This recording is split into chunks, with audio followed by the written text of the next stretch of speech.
Calix Boxing here. Hit that sub button for nightly boxing videos. And thanks to all the new subscribers out there. Thanks to you guys. I truly appreciate the fact that y'all even look at my videos, man. Seriously, I truly appreciate it. Even the people who hate me, I truly appreciate y'all. No, seriously, man. I truly appreciate y'all watching. And once again, props, standing ovation to you guys. And tonight I'm going to get into my welterweight rankings. This was my first podcast of the week. Going to try to do another one, and got post-fight videos coming this weekend. We got the PBC on Bounce Card tomorrow night. Going to do some post-fight videos of that, and actually hopefully going to be at my friend's house watching the fight, Canelo fight, Saturday night, streaming it, of course. Hopefully I get to it on time because I'm going to a college football game on Saturday night as well. So hopefully the game ends soon enough for me to get over there to watch that. But I wanted to do at least one podcast to get out to all these comments, because there was, I think I had like 45,000 or 40,000 channel views over this week with the post-fight videos over the weekend. So a lot of comments to get to, and I read through some of them. A lot of them we're going to discover together on this podcast, but some of them were rough, like swimming through a shark tank. And I tell you, one of the reasons I don't like to type through the comment section, I'd rather address it here. For one thing, it's more challenging addressing it live with your face on video, but also typing through these comments and getting back to them is like shooting at zombies at times. Like, I mean, it's incredible, because a lot of this I've addressed already, but then people come with the same stuff, and it's like, dude, that's not what I said at all. It's not what I said at all. Just calm down. Calm down. So I'd rather just air it out here and just get to it, get it all out in the open here. All right, so we're going to do that here. First, I'm going to get to my welterweight rankings, and also I wanted to touch on one bit of news I saw earlier is that Brook also called out Miguel Cotto for 2017. That's another fight that could be in the mix, and I thought that was intriguing. But first, let's get to the welterweight rankings, my welterweight rankings for September. The reason I wanted to get to this is, and you saw my rankings for heavyweight, light heavyweight, middleweight, junior middleweight last week. I wanted to get into welterweight this week because welterweight's always intriguing, a deep division. However, it's a division that a lot of fighters in the top 10 haven't been active against each other. So that's why I thought it was interesting, because you see rankings at welterweight and they're all over the place. A lot of people ranking welterweights off potential and not what they've done in the ring. I like to rank guys off of what they've done in the ring and their resume more than potential. So I wanted to get to this. Let's get to it right now. My top 5 welterweights in the world from 1 to 5. In particular order. Manny Pacquiao, number 1. Manny Pacquiao. I mean, people still forget about him, but 58-6-2. He's fighting Vargas in November. I don't like the Vargas fight. I thought there were more interesting fights to make out there, but he is fighting Vargas, and Vargas is a top 10 welterweight. So we got to give Pacquiao that. And Pacquiao is coming off of another victory against, in my opinion, let me get to that in a minute. I'm not even going to say it yet, but against Timothy Bradley, who I'm very high on, and beat him for a third time or a second time, depending on who you speak to. But Manny Pacquiao, still number 1 on my list. Floyd Mayweather, you got to remember, he's retired. So Manny Pacquiao still number 1 on my list. Manny Pacquiao never officially retired. I mean, let's be honest. So he's fighting Vargas. That's enough to keep him at number 1 on my list, being that the other guys in the top 10 don't seem to be mixing it up with each other besides Thurman and Porter. I'll get to them in a minute. But Manny Pacquiao is still number 1 on my welterweight rankings list. Number 2. The guy I was just talking about, Timothy Bradley. Yes, I still have Timothy Bradley number 2. He's still a small tank, still a guy who wants to challenge himself against the best fighters out there. And for some reason, a guy who's catching backlash on the YTBC for whatever reason. I've seen a lot of hate towards Timothy Bradley, maybe because he's with Bob Arum, and a lot of guys on here don't like that, apparently. And I don't like Bob Arum either, but it is what it is. You're going to hate a guy. All promoters are necessary evil. So you're going to hate one over the other? Or are you going to hate a fighter for being with one over the other, I should say? Timothy Bradley he fought Pacquiao 3 times. Danny Garcia just turned down $4 million to fight Manny Pacquiao. All right, so Bradley, a guy who's been in there with the best competition, he's been in there with tough competition, and more times than not, unless he's fighting Pacquiao, he's beaten him. So Timothy Bradley, number 2, 27 and 33, 2-1, and not sure what he's doing. He just re-upped with Top Rank, so I'm not sure where he's going to go from here. There's been talks of him stepping up and fighting a guy from 154, or he's even talked about fighting guys at 160, and that's what I enjoy about him. He gets in there, mixes it up. He wants to fight the best. He wants to be competitive. So I got Timothy Bradley, number 2 on my list. Number 3, Keith Thurman. Keith Thurman, 27-0, just beat Sean Porter, which is why I have him ranked above Sean Porter, obviously. But it was a tough fight, was a close fight. Thurman finally stepped up and fought a top 5 welterweight, in my opinion. So I had Thurman. A close. I don't remember exactly how I had it scored, but it was a very close fight. Could have won either way. Could have had it a draw. But Thurman won on the scorecards. So I have him number 3, moving to 27-0. He's undefeated. Number 4, I have Sean Porter. The reason I have Sean Porter ranked ahead, and dude, I do not understand why people would have Danny Garcia ranked ahead of Sean Porter. And that's why I find this interesting is Danny Garcia has done nothing with his career since he beat Matisse in 2013. Nothing. He's done nothing but duck top competition. He's fighting John Molina next month. He ducked Andre Berto, dude. Andre Berto is not even a top 10 welterweight. And he's ducking him to fight John Molina. All right, so, I mean, what are we looking at here with this career? So, obviously, I have Sean Porter ranked ahead of him. But Calcast, Sean Porter has 2 losses. He still fought the guys. He still fought Keith Thurman. Arguably won. He still fought Kell Brook. And we just saw this past weekend, Kell Brook goes up to 160 and fights Golovkin. It looked pretty damn good for 4.5 rounds. Even though he got knocked out or stopped, looked pretty damn good. So we saw that Kell Brook was a pretty damn good welterweight. He stepped in there with Brook. He stepped in there with Thurman. If Kell Brook didn't vacate 147, I definitely have him in my top 5 welterweights. He fought 2 top 5 welterweights.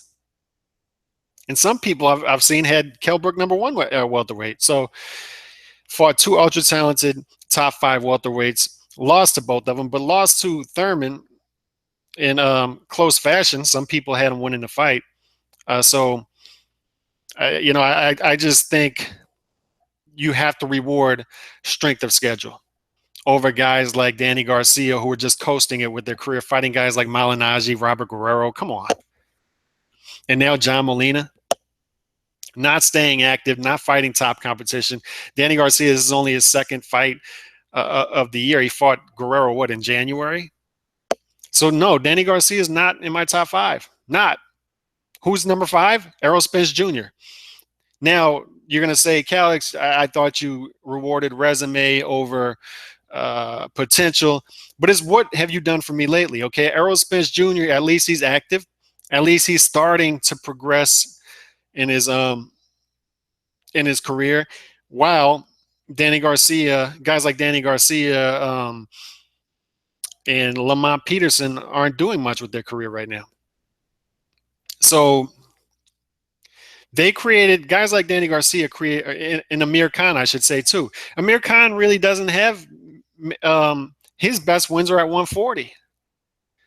Amir Khan hasn't done much at 147. I mean, let's be honest, especially lately. And I do give him credit for stepping up to 155. I do.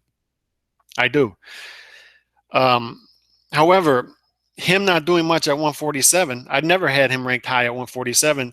And Amir Khan, Danny Garcia not doing much at 147 created a vacuum for Errol Spence Jr. to fill that number 5 void, in my opinion. So I would have Errol Spence Jr. at number 5. I think he would beat Amir Khan. I think he would beat Danny Garcia.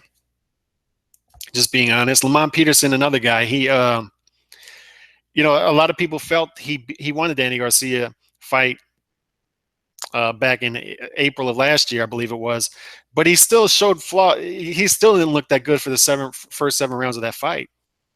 Still fought a terrible game plan, and he looked bad in his comeback fight in October and hasn't fought since. He hasn't fought in like a year, so I don't even have him in my top 5 welterweights either. So those guys, there was a vacuum. There was a void at number 5 for me. And being that Errol Spence Jr. looks like an ultra talented guy who is staying active and actually looks like he wants to be competitive, at least he wanted to fight Kell Brook. He wants to fight the top guys. I filled him at number 5. There was a void there, so I filled him in. So that's my top 5 welterweights. Once again, Pacquiao, Bradley, Thurman, Porter, and Spence Jr. Next thing I wanted to get into, speaking of Kell Brook, we saw him call out for a 2017 fight. They say he's gonna be sitting out till spring or summer of 2017. He called out Khan and Canelo as possible opponents in 2017. Another guy's whose name came up in possible fight with Kell Brook in 2017 is Miguel Cotto. I like that fight. The reason I like that fight, not much going on with Cotto right now. All right, the Canelo rematch obviously doesn't look like it's going to happen. He doesn't look like he wants to do anything at 160. He definitely does not. The reason I don't think he wants to do anything at 160 is because the great white shark Gennady Golovkin is there, and he don't want to stick his toes in the shark tank. So if he sticks his toes in that shark tank at 160, he's gonna maybe fall in and have to come face to face with Gennady Golovkin, and he doesn't want to do that. So he's sort of floating in between divisions and coming up with his own catch weights and whatnot. And this is coming from a Cotto fan. He's one of my favorite fighters of all time. However, it is what it is. And there's talks of him fighting Lamont Peterson in December, so not much going on with him. So Kell Brook all of a sudden coming along, looking decent at 160, looking like he fills out the weight okay. Just went in with one of the biggest punchers in boxing in just a minute at 160, but it looks like he fills that division nicely, and it looks like he will slip into 154 nicely.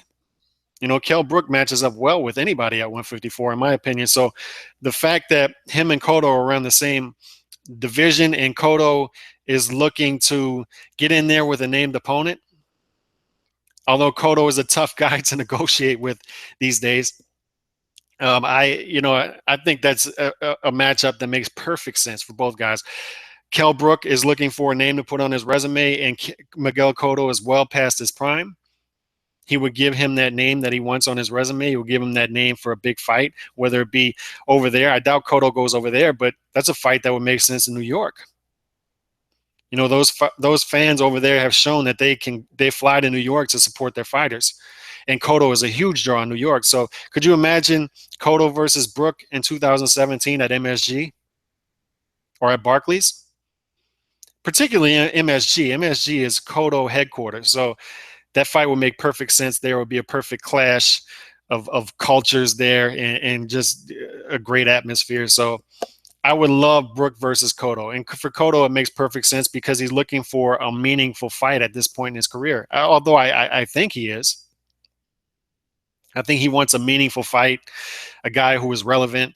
So unless he's looking for that token fight that's guy passes prime versus guy passes prime, like Juan Manuel Marquez, they tried to make that fight, but they couldn't come to an agreement on weight, of course. With Cotto, it's all about weight. It's always about weight. Damn, just pick out a weight and fight. But Cotto versus Brook makes perfect sense. Make the fight happen. That would be a good fight. That would make I would pick Kell Brook to win that fight, obviously, but it'd be a fun fight. The atmosphere would be incredible at MSG. Before I get any comments, let me get that swig of water and gear myself up because these were pretty rough. Let's get into the comments section. Let's dig in. Let's shoot at some zombies. I'm sure they're gonna pop back up and come at me again. in the next video, a lot of the same characters shooting shots at me. But let's get into it now. This is for Canelo Alvarez. Frank Silva says Canelo is taking a page from the money team and picking his fights where he has the advantage. Boxing is a sport, but it's really a business. This is a smart move by Team Canelo to make as much money as possible by stretching his boxing career and then fighting the big fights for big money later. However, Canelo coming out in interviews this week and talking all tough and saying Gennady Golovkin looked like this and Gennady Golovkin looked like that and he looked vulnerable, all that. These guys talk such a tough game when they're not in the room with Golovkin. It's clear. You know, Canelo is saying, I'm not ducking Golovkin. I'm not ducking. You are. You're not fighting him. The fight, look, you had a belt. You were supposed to, your mandatory was Triple G. You were going to fight him. You dropped the belt and moved down to 154. That's a duck. I'm sorry. And I like Canelo. But a duck is a duck. It is what it is. You were supposed to fight him. You didn't. You dropped the belt and you went to 154. Look, if that's what you want to do, that's what you want to do. But don't at the same time say, I didn't do it. Don't say, point at a blue sky and say, hey, that sky is not blue. It's not blue. The sky is clearly not. It is. It's blue. You dropped the belt. You went to 154. It is what it is. That's a duck. It's a duck. You didn't fight Golovkin. You're going to fight him in the future, but that doesn't mean you're not ducking him right now. Okay, well, hopefully you fight him in the future, but all these guys talk so tough. And Billy Joe Saunders is talking tough. Billy Joe Saunders was saying, I have a fight October 29th, and you have your date set for what, November 6th, November 5th, whatever it is. I'm willing to fight that guy on October 29th and then fight you the next day. Send me the paperwork. Dude, nobody besides anti-Golovkin people actually believe that you're going to fight 2 fights in 2 weeks. Who in the hell is going to believe that? So what's going to happen is they're going to say, Golovkin's obviously not going to send them the paperwork because he's going to say, this guy's not serious about fighting 2. I mean, who in the hell would believe that? But there are actually people who believe that. And then Billy Joe Saunders is going to say, oh, they never sent me a contract for November 6th. I told them I'd fight 2 fights. You're not going to fight 2 fights in 2 weeks. You're not. You're not. And if they send you the contract, you're going to say, oh, I wasn't serious. I got 2 fights in 2 weeks. And this drives me nuts, man, because people actually believe this stuff. And also, the WBA already ordered Golovkin versus Jacobs. They already ordered it. So Billy Joe Saunders sees that. He sees that he's already talking about fighting Jacobs. So all of a sudden, he's going to act like he's real tough. Oh, this, that. It's bull crap. It's all bull crap. All right, so I just get tired of seeing that. I get tired of people buying into it. And look, talking about Golovkin looking vulnerable in the fight, and I thought this was Golovkin's worst performance that I've seen. I do. I thought he looked sloppy, but he still won by 5th round KO. So if your bar is that high for him to say he was exposed, as Maxwell Bear put it, I was watching Maxwell Bear's video called Exposed, a beautiful video, basically saying that every time a guy gets hit, everybody on here seems to say that that guy was exposed. If you thought that Golovkin was exposed on Saturday, my God, man, your bar of him is very high. You're a bigger fan of Golovkin than Golovkin's fanboys, if you're that high on him. BJR says, I'm rooting for Usyk. Don't know if he's ready for Golovkin yet. It's a 50-50 fight. A lot of these Eastern Europeans, they don't give a F. They'll fight top-notch competition with only 6 pro fights like Loma, Bitter Beef, and Triple G.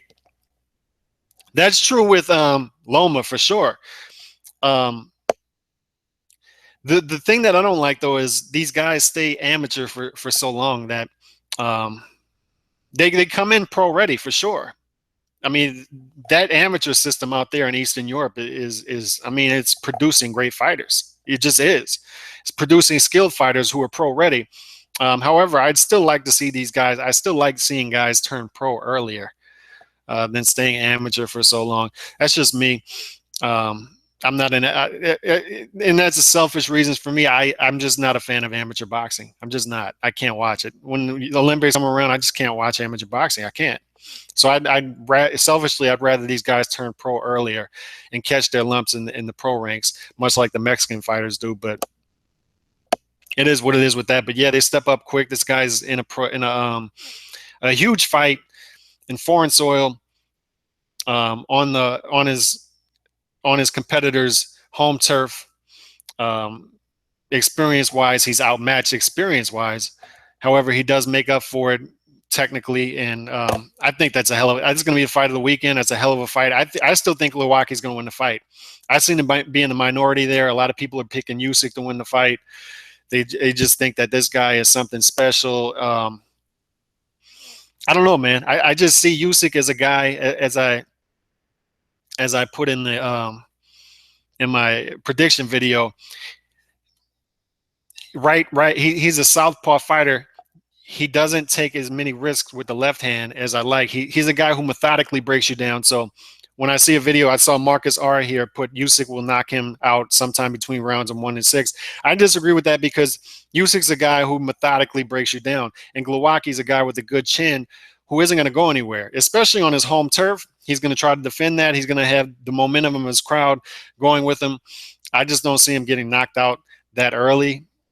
It would have to be through attrition. It would have to be through Usyk methodically breaking him down. And like I said, he's a guy like Klitschko who's going to use his lead hand a lot, set you up with his lead hand, and he's economical with his backhand, with his left hand if he's a southpaw. So I don't see him as a guy who's going to blow you away early in the fight. He's going to methodically break you down. And most people are picking him to do that, and picking him to win the fight that way. But I still think Glowacki, with the experience, with the home turf, and he's got skills as well, and he's a fast fighter, fast hands. I think he's going to win the fight. John Zucano says, tough fight. Smith is dangerous for Canelo, but Canelo should prevail, but it won't be easy. Canelo TKO 10. You are out to lunch thinking this is a cakewalk for Canelo. You will see. I do think it's a cakewalk for Canelo.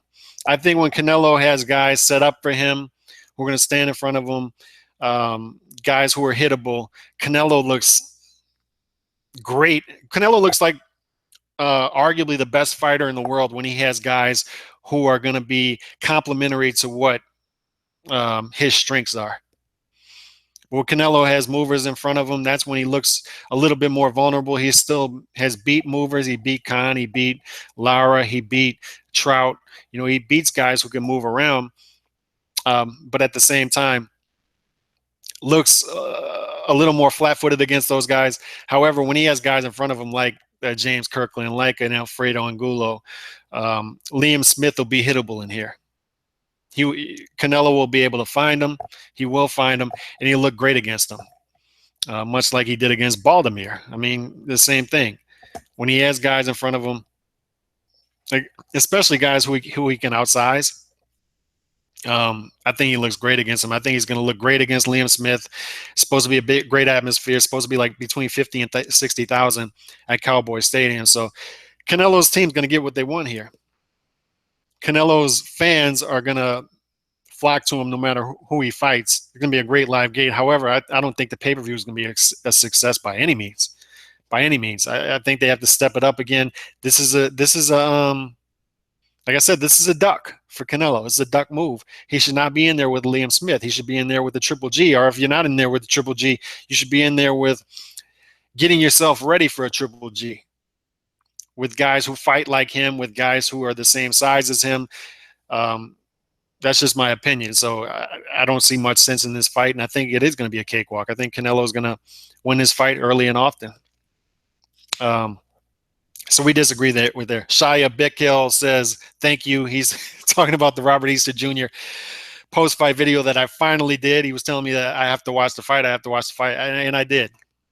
And I finally had it on DVR. I finally watched the fight, and that was a hell of a fight. Had it not been for the Chocolatito fight against Quadras, that would have been the fight of the weekend. It's a hell of a fight between two solid fighters. Robert Easter Jr. impressed me a lot, especially for a guy who's not even 4 years in yet. And Comey brought it too, and that guy is tough as nails from Ghana. And still, man, somebody has to tell me how he stayed up from that shot in the 12th round. I mean, his knees buckled bad, and he stayed up and finished the fight without even going down. That was a thing of beauty. And Robert Easter Jr., man, good jab, really good right hook, and a really good counter uppercut as well. So a lot to like about Robert Easter Jr. And have that guy fight in Ohio on the same card as Adrian Broner. Have them fight on the same card. I'm telling you, in Cincinnati, they would sell out.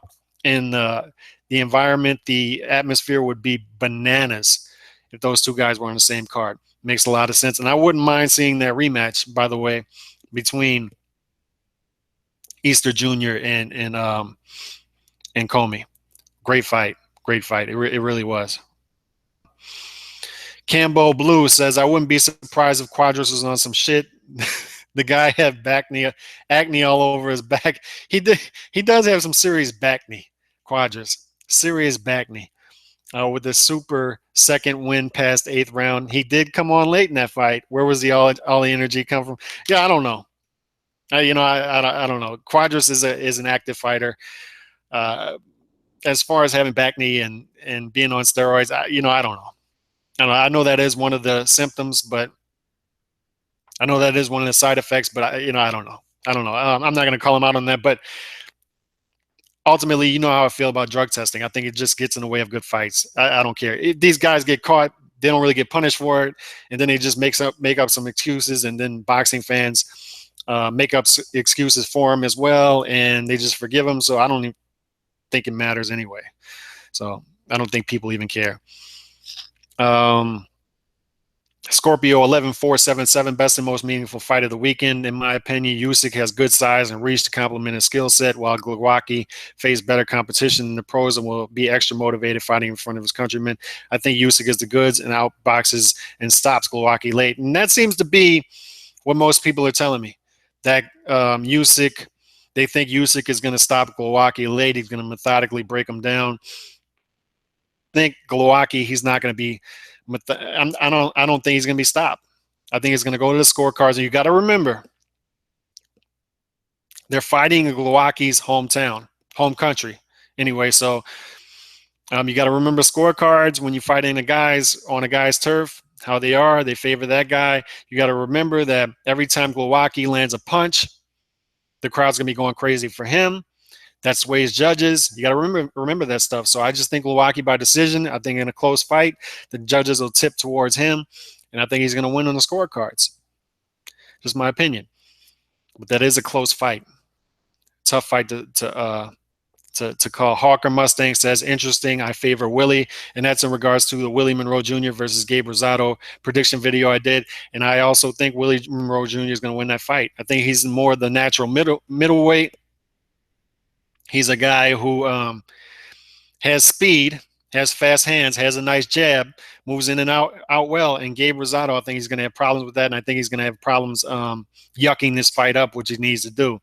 But Rosado's activity could win on just scorecards as well. So that's another tough fight to pick.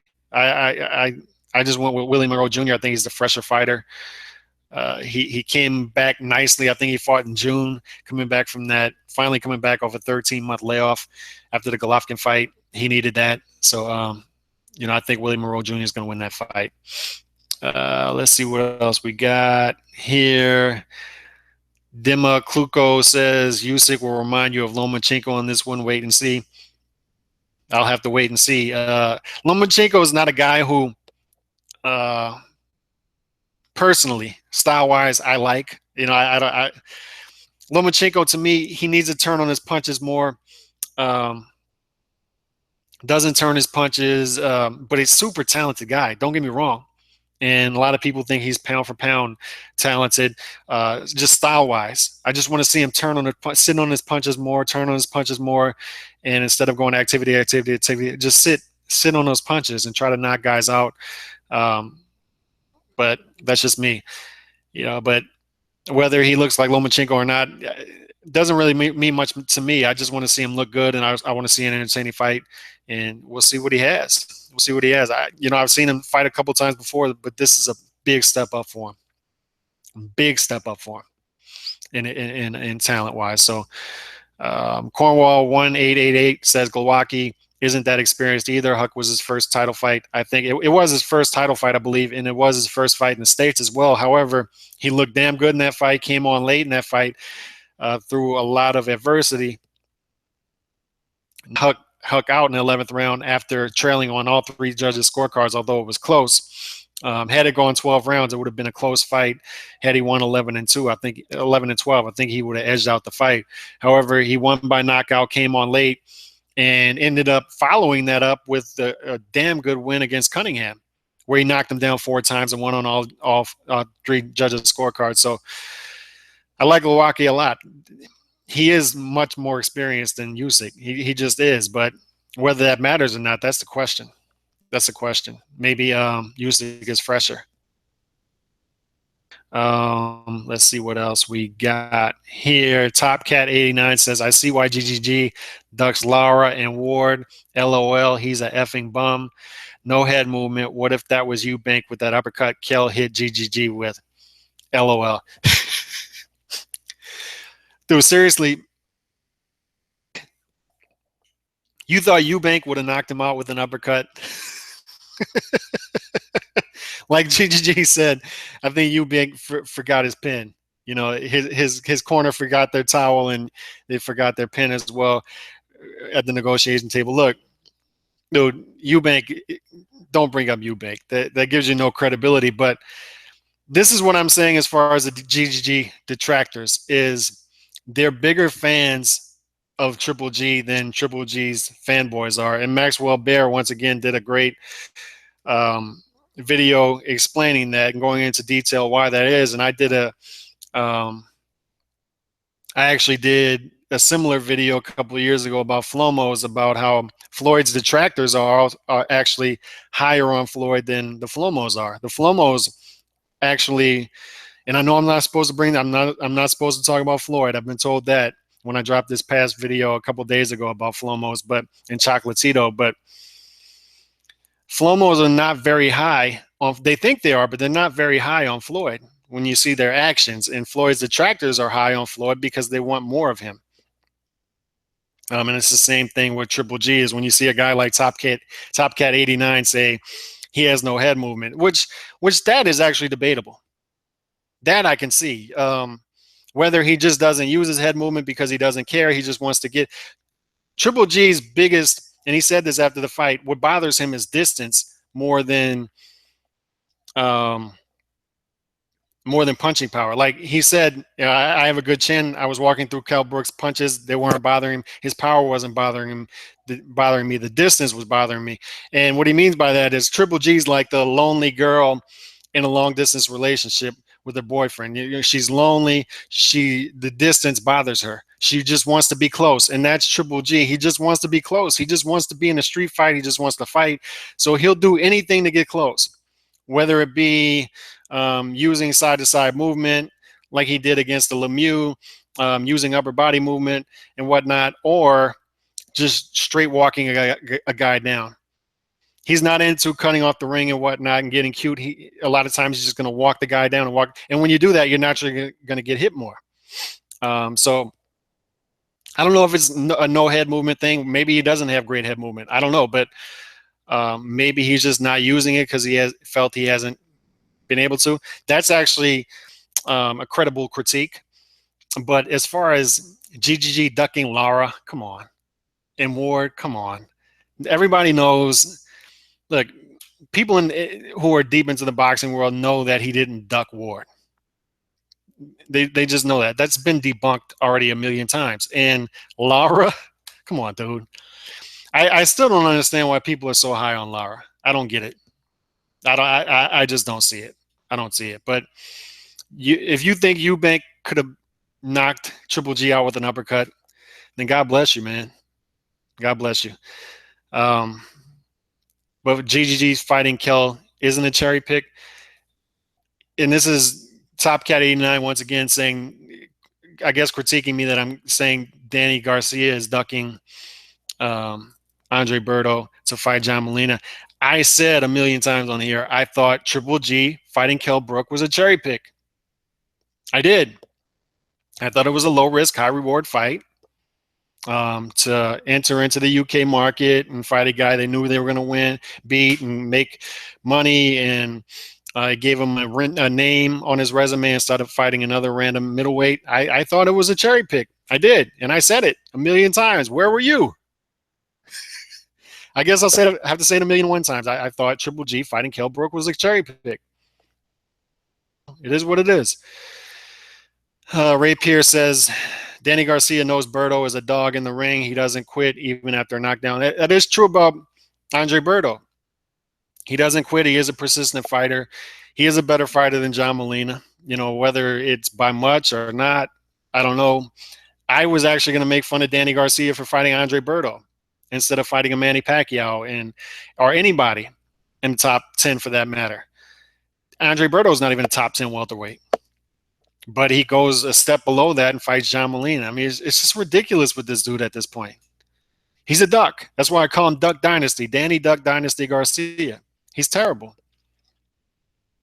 He's terrible. I mean, 11477. Is there a name for Danny's hardcore fan base? If not, I propose the Swifties. I'm going to use that.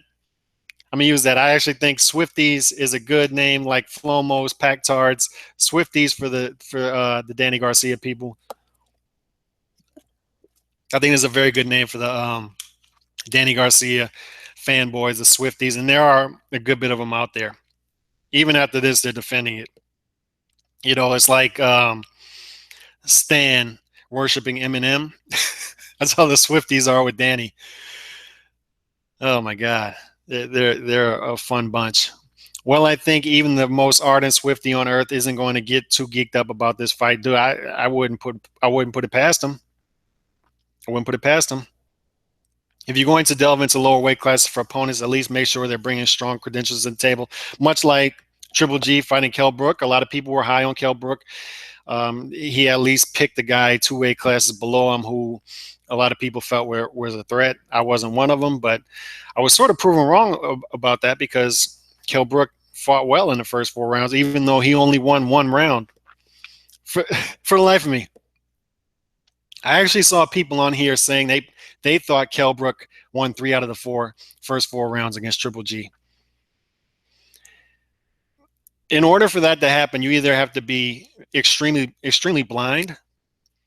I mean, damn near completely blind, like Stevie Wonder blind, or a complete Triple G hater. Like you just have to hate everything about the guy in order to give Kell Brook, or a huge Kell Brook fanboy. I don't know, but to give him 3 out of the first 4, are you kidding me?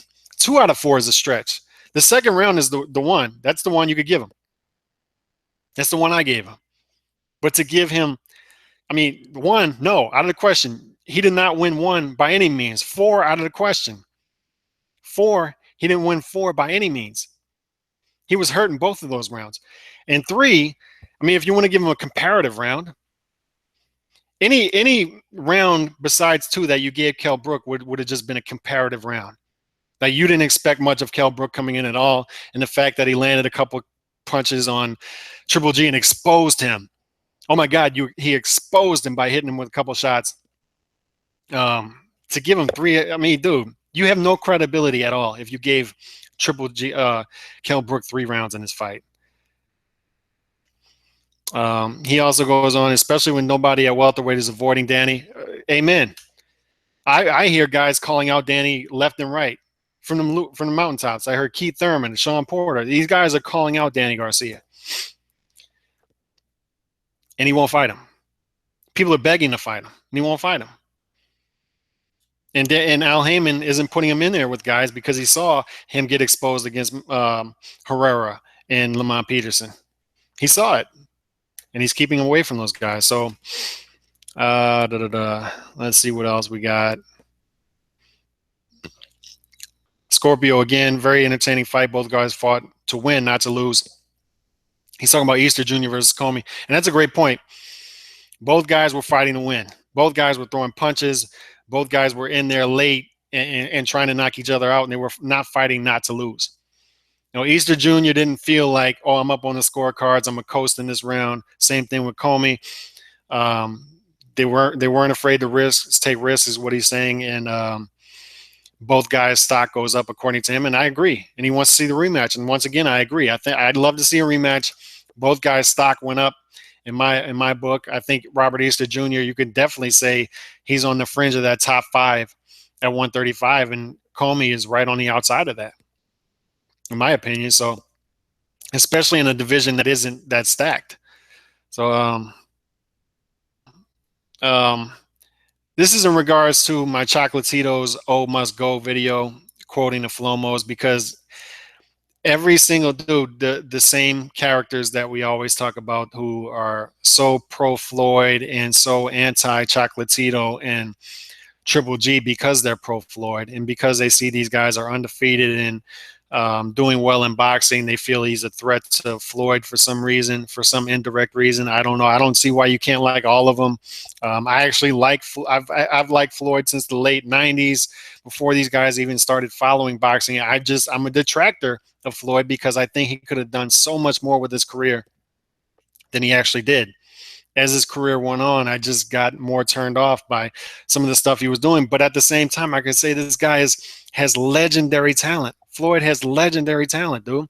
I was watching a video on him showing one of the journalists how to fight on the inside. It was a beautiful thing to watch. Beautiful. This guy's boxing IQ is off the charts. Watching him teach this guy how to fight on the inside and fight at range, and how to knock down a jab with his straight right, with his right hand, and throw a straight right in the same motion. It was a thing of beauty. He's a technician. He's a high boxing IQ, but competition wise, I just felt like he shied away from a lot of the competition that he could have fought, especially at welterweight. I mean, guys like Paul Williams, guys like Antonio Margarito, guys like Miguel Cotto when he was in his prime at 147. Even a guy like Josh Clottey or Carlos Quintana, guys who were prime at 147. And if you want to go low risk, high reward, dude, beautiful. You can raise your kids, you can live long, you can enjoy your bank account and do all that. That's great, man. That's great. But don't at the same time tell me that this guy is in the same league with a Sugar Ray Leonard or Marvin Hagler or a Tommy Hearns or Roberto Duran or even a Julio Cesar Chavez, when he took the easier route and these guys took tougher routes. That's just my point about it. And Christian Thomas says, so it's impossible to think Cuadras won or could have been a draw. No. And I said in the post-fight video that it's very much, you can make the case that Cuadras edged out the fight or it was a draw. There were a lot. I had Chocolatito winning 7 rounds to 5 in the fight. I had it a close fight. However, there were a couple rounds in there that were pretty close that could have went either way, that I scored for Chocolatito that you could have scored for Cuadras. So, and even D-Style had Cuadras winning the fight. That's not the people I'm targeting here. That's not the people I'm talking about. I was talking about all the people who have been tough on Chocolatito and were so pro-Floyd, because Chocolatito is edging into that 49-0 territory, all seem to pick Cuadras. Every single one of them picked Cuadras, had Cuadras winning this fight. And I don't think that was a coincidence. Those are the people I'm targeting. I'm not targeting the unbiased, sane people who follow boxing and had Cuadras winning this fight close. That's not the people I'm targeting, because I think you would very much have Cuadras edging out this fight. He said Roman looked so pretty after the fight and Cuadras looked like he got his ass kicked. Dude, like I said, and that's, once again, there are many cases of guys looking busted up after the fight who won the fight, and the other guy looked nice. All right. I actually had Cotto beating Clottey, but that's a fight I could clearly remember when Cotto looked busted up after the fight and Clottey looked like $1 million. And I had Cotto winning by 1 point on my scorecard. It happens, man. It happens. For someone who isn't a Floyd fan, you sure do not find plenty of ways to get Floyd name in so many topics which had nothing to do with him. I barely talk about Floyd, to be honest. How many, dude, you're welcome to go on my videos on my channel and see how many videos I've done about Floyd. I didn't even do, me and D-Style did before Pacquiao versus Floyd, I did 2 videos about Pacquiao versus Floyd. After, I didn't even do a post-fight video because I was so disgusted with both guys' performances in the fight. I thought they both looked like shit. Thought they both looked terrible in the fight. I didn't do a post-fight, and I've maybe done a handful of videos about talking about Floyd since then. In what, almost 2 years, a year and a half? So to say that I throw out Floyd's name so much in videos, I mean, look at my videos and look how many are titled Floyd. I'm not using clickbait to get, like one guy on here put that, you know, I'm talking about Floyd in a bad way to get skinhead. Let me see if I can find that comment on here. I was trying to get the skinheads to like my videos because apparently my channel isn't doing as well or something. I don't know. But dude, skinheads? How many skinheads follow boxing? Yeah, there isn't much of a skinhead market to tap into in boxing that I don't know about. I don't see too many skinheads at boxing matches. Maybe at UFC matches, I don't know, but not. I mean, that doesn't seem like a big market to tap into. Roman don't even have the type of superstar names Floyd got. Dude, there aren't superstars at lower weight classes. There just aren't. Doesn't mean the competition level isn't there. There isn't naturally. There aren't going to be superstars at lower weight classes. The resume isn't even close. Plenty of guys who are undefeated and don't get props because they don't have the names on their resume. Roman could be 52-0 and still won't compare to Floyd's resume. Well, how do you know 6 fights from now going to look like, first of all? And I mean, that's pretty much my whole point to the Flomos is you could be 49-0, but another guy could have 4 losses and 2 draws and still be better than you, depending on what the strength of schedule is. That's pretty much my whole point. So I mean, I don't know what to say at this point, man. I'm not a Floyd hater. I'm a detractor. I was a fan of Floyd, and I still like the dude boxing wise, but it is what it is, man. I mean, he's left a lot to be desired, and I'm gonna leave it at that because Floyd's not even in the news. Floyd's not even fighting. I was just taking a jab at the Flomos. It's just what it is. Let me end it with Christopher Carlson. I like Chris Carlson. It's my boy from Rope-A-Dope Radio, so I'm gonna hit on his a couple. I think he had some stuff he didn't like some stuff I said. I don't know. By the way, before you rip Spike, don't forget it's produced the most action fights out of all the networks since it's been around on PBC. You mentioned the co-feature, but no recap. What gives? Top 10 best fight of the year. I agree with that, and I actually did the post-fight for that a couple days later. So I gave props to that. And actually, out of the PBC, Spike has been the best channel on the PBC. It has. You haven't had the big names on there, maybe, but you've had the best fights besides Jacobs versus Moore, too. I mean, that was a crap fight, but the fight before that, Robert Easter Jr. versus Comey, beautiful fight. And they've had good fights on Glowacki. Glowacki's a prime example of that. Before that, I didn't know much about Glowacki, and then he shocks Marco Huck, and that was on Spike. So you've actually had guys come out of Spike that they're actually building their names, unlike some of the other channels that have been fighting on the PBC. So that's that. Christopher Carlson also says nobody's talking about it. I don't know what he's referring to there. Hammond has been ripped over and over. A good chunk of it is definitely legit, but not all. I'd agree with that. I mean, I'm not the most ardent detractor of Heyman, so I don't think all of the Heyman hate. But to have a guy, he's a manager, so he's keeping these guys naturally. He's low risk, high reward. He's not a promoter. He's not trying to build big events, although you would think he is since he's trying to build the PBC. But naturally, managers want to keep their fighters out of danger. And that's still what he's doing. Even though he's supposed to be promoting this PBC thing, he's still keeping his fighters out of danger. And those two things don't go hand in hand necessarily. That's my whole point. But also, I don't like the fact that Al Heyman isn't answering questions. He's nowhere to be seen, so you can't question him on any of this stuff. So I don't know.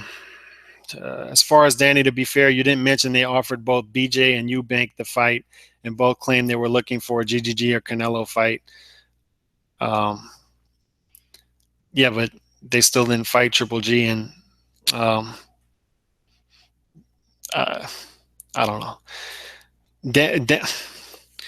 Danny, there was still a lot of names in between BJ and Eubank, and yes, Billy Joe Saunders, yes, he's being a punk, yes, but and Eubank the same thing, but there's still a lot of names between BJ and Eubank and Sergio Mora. There's still a lot of names in between there that they could have went for. Both claim they were looking for. That said, they need to bring him much back earlier than September. He fought 3 times from April. Yeah, he needs to stay busy. The gap of inactivity hurt him, no doubt. It did. They need to keep Danny Jacobs more active. And it looks like they're trying to do that, and it looks like they're trying to fight the Triple G fight. I'll give them the benefit of the doubt, and hopefully that fight is made, and it'd be a great fight. Two offensive-minded fighters. Danny Jacobs can punch, so we'll see, man. We'll see. It will be a big step up for him, but that will be a fun fight. Fun. He also says the flyweight wars were great last 3 or 4 years or so, like 8 fighters that fought at least 2-3 different guys in that group, almost a round robin of sorts to place. Gonzalez and Estrada separated themselves the most, in my opinion. Yeah, I'd agree with that as well. And Quadras looked pretty damn good as well himself. As far as Chocolatino's O must go, I see your point to an extent, but it was a very competitive fight, and if fans had a draw or Quadras winning, doesn't equate to being Flomos automatically. I agree. Once again, as I explained earlier, it doesn't make you a Flomo that you scored it that way, but it is interesting that all the Flomos scored it that way, is what I'm saying. So finishes off with men taking bubble baths. I'm guessing he's referring to Precise Percenter called me a Flomo and a GGG detractor, but I didn't rip GGG or for taking a big payday. He didn't like I called it a money fight, and that SRL and Brook have little in common. I thought Roman won the fight. I don't know anything about that. I didn't see those fights. I didn't see those videos, and I didn't see Precise Presenter or Mintic Bubble Bass call you any. I don't know what's going on with that, to be honest. So I'll stay away from that one. And we'll end it there. You know, I can't speak on that because I didn't see the videos that are. So if he called you a detractor, I'm not sure. I'm not sure. And if you call it money fight, SRL and Brook have little in common. And I thought Roman won the fight. I'm not sure where to go with that, but shout out to Chris Carlton and Rope-A-Dope Radio, and check them out. That's one of my boys from back in the day when I was doing Rope-A-Dope Radio with him and D-Style and Ashy Knuckles and Joe Habib, who's still out here doing it. I'm supposed to be linking up with him on some stuff pretty soon, hopefully. So be able and I was supposed to link up with D-Style this week, and all of a sudden I couldn't get in touch with him on text again. So hopefully we'll link up on some post-fight videos this weekend. Hopefully he makes himself available, and we'll link back up on that stuff. So hit me up. Let me know what y'all think about all this, man. And y'all stay safe this weekend. Take care of your kids. And once again, man, thank you for tuning into my channel and showing support and chopping it up with me on this boxing stuff. It's fun. It's fun stuff. So hit me up. Peace.